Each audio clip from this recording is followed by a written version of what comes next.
6:13 this morning, and we're tracking our next cold front, which you can tell has arrived in the state because look at these temperatures from 60 in Dallas, 62 in Midland to 33, just above freezing in Amarillo. That said, this front is slowing down. Now it is going to get here, but just barely going to get here. And it's not going to get here until what looks like late Tuesday night. So don't expect a cool down until a little bit on Wednesday. But I tell you what, the coldest air is actually going to be lagging behind. I don't even want to almost call this a cold front. What this more is going to be is a dry front for us, because yes, it brings us a little chance of rain, but pretty unimpressive. I'll show you as we go over the next 3 days on your hour-by-hour forecast. The clouds are continuing to thicken this morning. I do think a lot of us are going to start with mostly cloudy skies, but only temporarily. This is 8 a.m.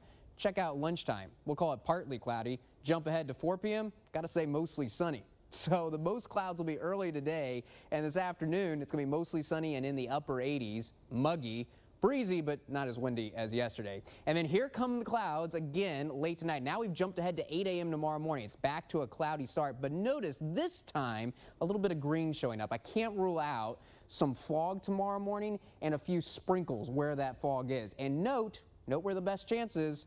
Near the coast. I think there's a possibility there could be a dense fog advisory for early tomorrow morning. It'll ultimately depend on how light the winds are, but if the winds die down, especially below 5 miles per hour, there's certainly the possibility of fog, and it could be dense fog for Cameron and Willacy County in particular. But note, as we go into the afternoon tomorrow, the clouds thin, there's not going to be any fog. It's going to be warm and dry in the afternoon when most of us are going to be doing the voting. You're not going to have to worry about staying any rain. The rain chance does not return until after voting is over, 9 o'clock in the evening. That's when some showers will return. This model says the best chance near the coast again.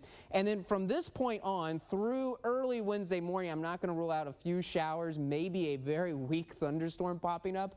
But there's not going to be a lot of rain. And this is when the front will be clearing the area, but obviously not a lot of rain. And notice we're going to be completely dry by 1 o'clock Wednesday afternoon. Might still be kind of cloudy, but by late afternoon Wednesday, the humidity will be low. Skies will be mostly sunny again. That said, Wednesday's probably still going to be in the 80s because we're still going to start pretty warm early Wednesday morning. So I don't think we'll see highs in the 70s until Thursday.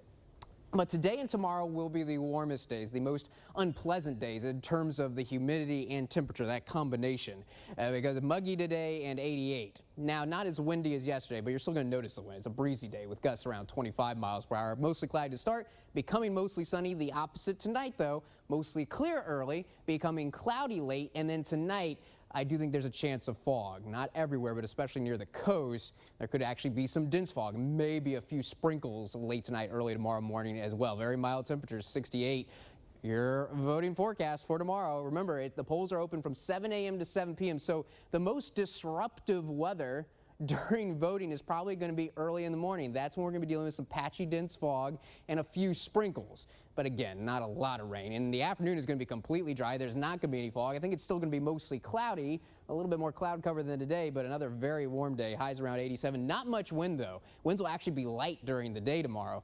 But a windy day does return on Wednesday. And with falling humidity, windy conditions, and warm temperatures, we might have a red flag warning, a high fire danger on Wednesday, but probably only for Wednesday. We'll call it breezy on Thursday and bright sunny skies. Look at the beautiful weather we're going to have Thursday, Friday, Saturday, and Sunday on your first 1-5 AccuWeather forecast. Lows in the 50s, highs in the 70s with comfortable humidity. Gabby?